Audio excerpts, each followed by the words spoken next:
FATF ने पाकिस्तान को मजीद 4 माह के लिए ग्रे लिस्ट में डालने का फैसला कर लिया।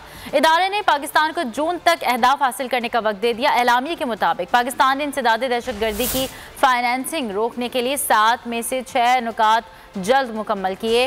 पाकिस्तान ने 27 में से 26 नुकात पर काम कर लिया।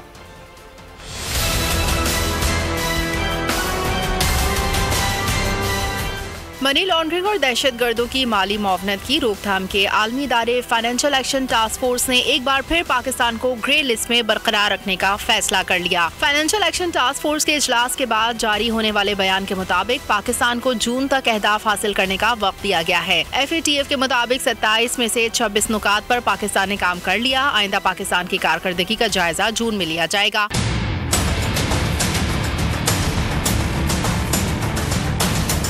एलामिये में कहा गया है कि पाकिस्तान ने इंसदादे दहशतगर्दी की फाइनेंसिंग रोकने में खातिर खा पेशरफ्त की। पाकिस्तान ने इंसदादे दहशतगर्दी की फाइनेंसिंग रोकने के लिए 7 में से 6 नुकात जल्द मुकम्मल किए। फाइनेंशियल एक्शन टास्क फोर्स के एलामिये के मुताबिक पाकिस्तान ने अक़वाम मुत्तहिदा के नामजद दहशतगर्द ग्रुपों और अफराद के खिलाफ सख्त पाबंदियां आयद की। पाकिस्तान को मनी लॉन्ड्रिंग से मुतालिक पेचीदा तहकीकात और प्रोसिक्यूशन के हवाले से सिर्फ एक और नुक्ते पर अमल दरामद यकीनी बनाना है। एलामिये में मजीद कहा गया है कि पाकिस्तान ने जराइम से हासिल रकूम के फैलाव और उसे कब्जे में लेने में कामयाबी हासिल की है।